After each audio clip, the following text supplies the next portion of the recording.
नमस्कार। आचार सलील चैनल में आप लोग का स्वागत है।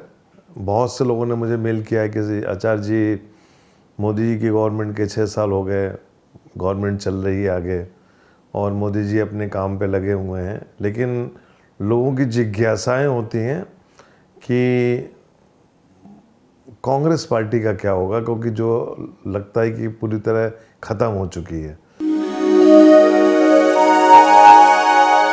बहुत से मेरे दोस्त हैं कांग्रेस पार्टी के, उन्होंने मुझसे जानना चाहा कि हमारा क्या भविष्य होगा। हम मतलब पूरी की पूरी कांग्रेस पार्टी तो बीजेपी में नहीं जा सकती ना।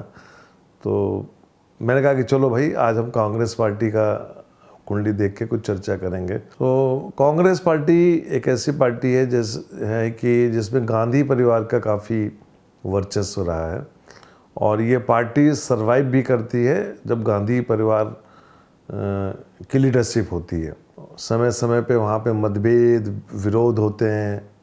कांग्रेस पार्टी 2 बार उसमें ब्रेकअप हुआ और कई चुनाव जीते, इमरजेंसी वगैरह, लंबी कहानी है। आखिरी में जो कांग्रेस पार्टी की कुंडली बनती है वो 1978 की कुंडली है, जब कांग्रेस आई बनी थी। और इस पार्टी ने फिर 1980 का चुनाव जीता। 1980 का चुनाव जीतने के बाद इंदिरा गांधी प्राइम मिनिस्टर बनी, उनका मर्डर हुआ। 1984 में राजीव गांधी प्राइम मिनिस्टर बने। कुंडली यही है। राजीव गांधी फिर पूर्ण बहुमत से आए। मेरे ख्याल से आज तक कांग्रेस को या किसी भी पार्टी को मैक्सिमम सीट मिली है तो 1984 के बाद। फिर बीच में एक दौर आया कि मिलीजुली सरकारों का। उस मिलीजुली सरकारों में अटल बिहारी वाजपेयी ने भी एक सरकार चलाई और मनमोहन सिंह ने भी करीबन 10 साल तक एक मिलीजुली सरकार चलाई। बाद में मोदी जी का युग आया जिसमें पूर्ण बहुमत की सरकार आई 2019 और 2014 में। तो आगे क्या होगा, क्योंकि मोदी जी ठीक है, मोदी जी बढ़िया काम कर रहे हैं। विश्व का जो सिनारियो है उसमें मोदी जी ने एक भारत की एक अलग इमेज बनाई है, लेकिन विपक्ष यदि सशक्त होता है तो काफ़ी ट्रांसपेरेंसी होती है और शासन व्यवस्था अच्छी चलती है। तो मैंने कांग्रेस की विवेचना करी, कांग्रेस पार्टी की। और कांग्रेस पार्टी की कुंडली के अलावा मैंने जो एक ज़माने में हम लोग गांधी फैमिली में से 2 कुंडलियों पे बहुत काम करते थे, इंदिरा गांधी और राजीव गांधी की कुंडली पे। हालांकि ये दोनों अब इस दुनिया में नहीं हैं, लेकिन मैं आप लोग को बताना चाहता हूँ कि कुंडलियाँ जो होती हैं कभी ख़त्म नहीं होती। उस परिवार का क्या होगा वो कुंडली इशारा करती रहती है। मैं कभी भी किसी नेता की कुंडली तब तक नहीं देखता हूँ जब तक मैं ये नहीं समझ जाता हूँ कि ये कुंडली सही है या गलत है, और कोशिश करता हूँ कि यदि सामने वाला खुद कुंडली दे रहा है तब मैं उसकी विवेचना करता हूँ। मेरे पास प्रियंका गांधी, राहुल गांधी की कुंडलियाँ कई डिफरेंट सोर्सेज से आई थी। कुछ जो गांधी फैमिली से बहुत क्लोज है वहाँ से भी आई थी।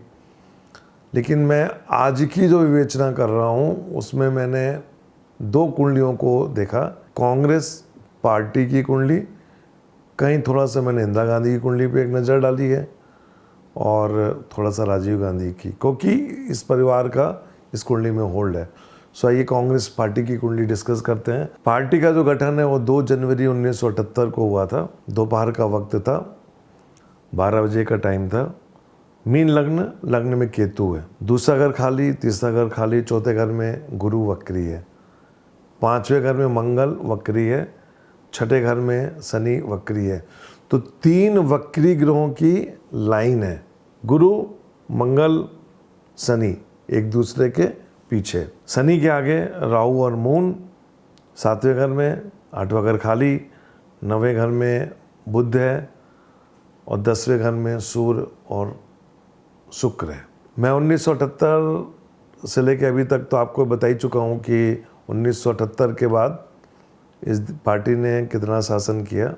एक अच्छा लंबा पीरियड निकाला जिसमें इंदिरा गांधी, राजीव गांधी, नरसिम्हा राव और इसके बाद मनमोहन सिंह। बहुत लंबा पीरियड, बीच में 2-3 मिलीजुली सरकारें। तो वर्तमान समय में इस कुंडली में जुपिटर की महादशा में चंद्रमा का अंतर चल रहा है जुपिटर वक्री है।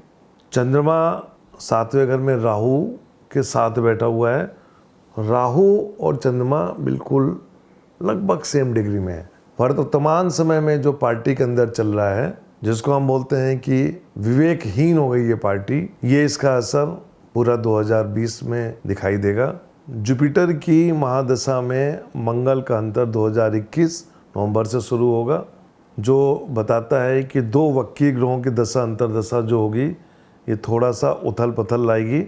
2022 में जब जुपिटर की महादशा में राहु का अंतर शुरू होगा, ये एक टर्निंग पॉइंट होगा इस पार्टी के लिए। मतलब आज से 2 साल बाद ये पार्टी वापस खड़ी होना शुरू करेगी।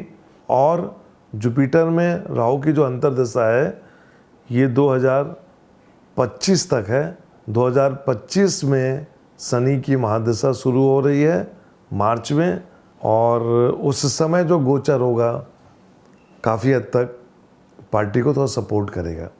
मैंने थोड़ा सा इंदिरा जी की कुंडली देखी, थोड़ा सा राजीव जी की भी। राजीव गांधी की कुंडली में 2021 से 2025 का जो पीरियड होगा ये भी कुछ अच्छा बता रहा है इस पार्टी के लिए। क्या होगा? चूँकि हर जगह शनि का इन्वॉल्वमेंट है, और यहाँ पे शनि जो है राजीव गांधी के सेकेंड चाइल्ड यानी प्रियंका गांधी को दर्शा रहा है। मतलब साफ है कांग्रेस का जो अगला फ्यूचर है वो प्रियंका गांधी है। प्रियंका के नेतृत्व में ये पार्टी वापस खड़ी होगी। टाइम लगेगा क्योंकि अभी मोदी जी का युग है, लेकिन जो लोग बोलते हैं कि मोदी के बाद कौन आगे आने वाला, हालांकि मोदी का बड़ा लंबा पीरियड है, बहुत काम करने हैं अभी उनको इस कंट्री के लिए, लेकिन फिर भी कहते हैं राजनीति एक अनप्रिडिक्टेबल गेम होता है। तो कांग्रेस की तरफ से कौन, तो मेरा मानना है 3 कुंडलियों के विश्लेषण के बाद मैं ये बताना चाहूँगा कि राजीव गांधी का सेकंड चाइल्ड यानी प्रियंका जी इस पार्टी को संभालेंगी, और उनके नेतृत्व में ये पार्टी वापस खड़ी होगी। हालांकि अगले 2 सालों में काफ़ी डैमेज होगा इस पार्टी में, लेकिन वापस ये पार्टी खड़ी होगी।